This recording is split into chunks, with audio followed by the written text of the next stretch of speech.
শিলচর শহরের মেহেরপুর এলাকায় বেহাল সড়ক নির্মাণে হাত লাগালেন স্বেচ্ছাসেবী সংগঠনের কর্মকর্তারা এবং এলাকার কিছু নাগরিকেরা। উল্লেখযোগ্য যে শিলচর মেডিকেল রুটে বারবার সড়ক দুর্ঘটনা এবং ট্রাফিক জ্যামের সমস্যাকে দূরীভূত করতে শেষ পর্যন্ত নিজেরাই চাঁদা তুলে ইট, বালি এবং অন্যান্য সামগ্রী ক্রয় করে সড়ক সংস্কারের কাজে হাত লাগালেন এলাকার কিছু স্বেচ্ছাসেবী সংগঠন এবং সমাজসেবীরা। সত্যিকারের সমাজসেবী বলতে এদিন মহিলারা উপস্থিত ছিলেন। শুধু পত্রপত্রিকার মাধ্যমে নিজেদের ছবি তোলা নয়, সাধারণ নাগরিকদের সমস্যাগুলোকেও দেখতে পেয়ে দীর্ঘদিন ধরে সেগুলোর সমাধানের প্রচেষ্টা করে আসছিলেন তারা। জেলা প্রশাসন, পূর্ত বিভাগ, নেতা, মন্ত্রী, বিধায়ক কেউ বাদ যায়নি তাদের আবেদন থেকে। কিন্তু পরিস্থিতি যে স্থিতিতে ছিল সেই স্থিতিতেই রয়েছে। কিন্তু শেষ পর্যন্ত আর ধৈর্য রাখতে না পেরে স্বেচ্ছাসেবী সংগঠনের কর্মকর্তারা এবং এলাকার কিছু সমাজসেবী ব্যক্তিরা নিজের খরচে সামগ্রী কিনে সড়কে নিজেরাই শ্রমদানের মাধ্যমে সড়ক সংস্কারে নামলেন। এই বিরল দৃশ্য দেখা গেল শিলচর মেডিকেল রোডে। শিলচর মেডিকেল রাজপথে এ ধরনের ঘটনায় পুলিশ প্রশাসন, জেলা প্রশাসন, পূর্ত বিভাগের চোখে কালো কাপড় বেঁধে দিয়েছে। কারণ তারা লজ্জায় হয়তো এই পথে আসতেও ভয় পাবেন। প্রসঙ্গ হচ্ছে, কাঁড়ি কাঁড়ি টাকা, কোটি কোটি টাকা খরচ করার পরও কেন সড়কগুলো অস্থায়ী রূপে সংস্কার করা হচ্ছে না, সেটা মধুভাণ্ডে ঢিল পড়বে বলে কেউ বলতে চাইছেন না। উন্নয়ন প্রগতির কথা বললেও বর্তমানে পূর্ত বিভাগ দুহাত তুলে লুণ্ঠনরাজ চালিয়ে যাচ্ছে কাছাড় জেলার বিভিন্ন এলাকায়।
নমস্কার।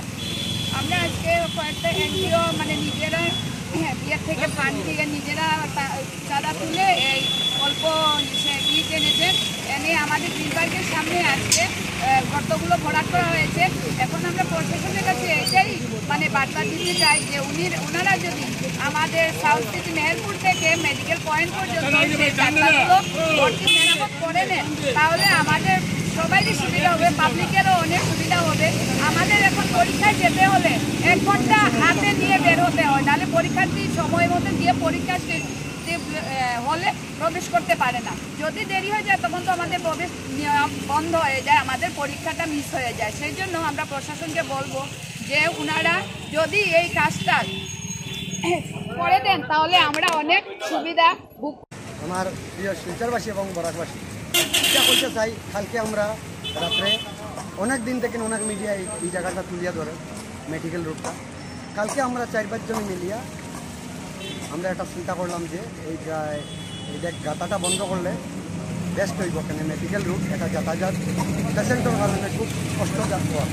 যে আমরা 4-5 জনে, যেহেতু আমি নাম ধরতে বাধ্য, আমার মামা, আমার অমিতলাল ভাই, আমি নিজের সাবির আহমদ লস্কর, মিটুন দা, রতীশ দাস, এরপরে ভাই মান্না মজুমদার, তালে ভাই, এরকম আমরা 4-5 জনে মিলিয়া, আরও আমার যে দিদিগুলো আইসন, আমরা কয়েকজনে মিলিয়া আমরা চিন্তা করলাম যে এই রাস্তাটা বন্ধ করলে, আজকে রবিবার আছে, সোমবারে এটা ভয়াবহ, সোমবারে বন্ধটা সকালে আরম্ভ হয়, রাত্রে 9টা অবধি। আর এই রুটটা হইল ব্যস্তময় রুট, একমাত্র অনলি ফর এটা হেলথর লাগে, হেলথ রিলেটিভ। এই রুটটা হইল মেডিকেল রোগের মানে দরকার, সকালে উঠিয়া মানুষ সময় পেশেন্ট লইয়া অ্যাম্বুলেন্স বিভিন্ন সময় যাবো আসবে। এটা আমি কইলাম যে এটা আমরা করলে আমরা মনে হয় ভালো হইব। আর করিয়া আমরা দেখাই আর প্রশাসনে যদি নেক্সট স্টেপগুলা যারা যারা গাঁথা আরও যে জায়গাটা আছে ওইগুলো বন্ধ করলে ভালো হইব। রাস্তা হইব পরে হইব এটা বড় কথা নাই, নেক্সটে হইব এটা হইল যে কোনো হয় হইব। আজকে আমি মাংস দিয়ে ভাত খাইতাম করি আমি 3 দিন উপাস থাকতাম, এটা কোনো কথা না। আজকে গাঁথাটা বন্ধ করে দেওয়াটা আমরা দরকার, কিন্তু দরকার নাই করিয়া লেগে দিচ্ছেন আমরা নিজে লাগছি। আমরা এইগুলো মানুষ আপনার দেখতে পারেন, এইগুলো মানুষ লাগিয়া নিঃস্বার্থে আমরা ইয়ে করছি, এটা পাইয়া বলা আপনার তারা হইব।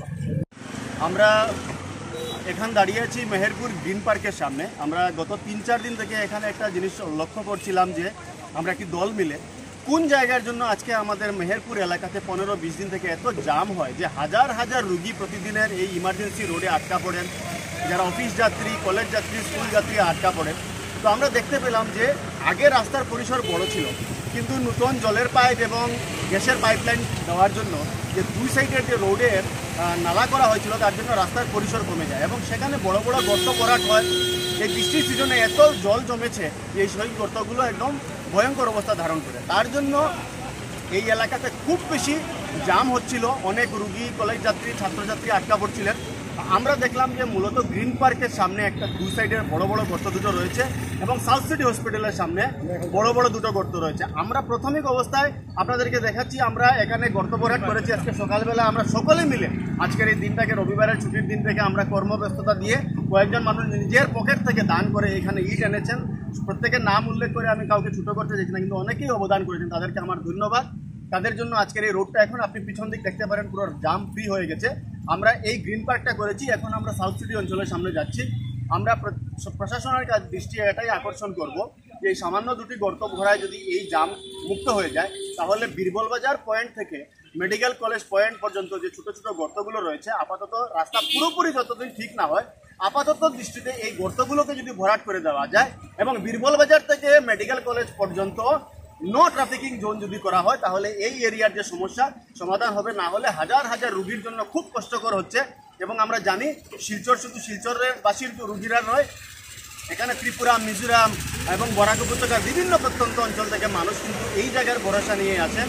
আর মেহেরপুর থেকে মেডিকেল পর্যন্ত এই জামে কিন্তু অনেকে কষ্ট পান। তো আমরা প্রশাসনের কাছে এবং সরকারের কাছে এটাই দৃষ্টি আকর্ষণ করব, আপাত দৃষ্টিতে যদি গর্তগুলো ভরাট করে দেওয়া যায় তাহলে অনেক কষ্ট দূর হয়ে যায়। ধন্যবাদ।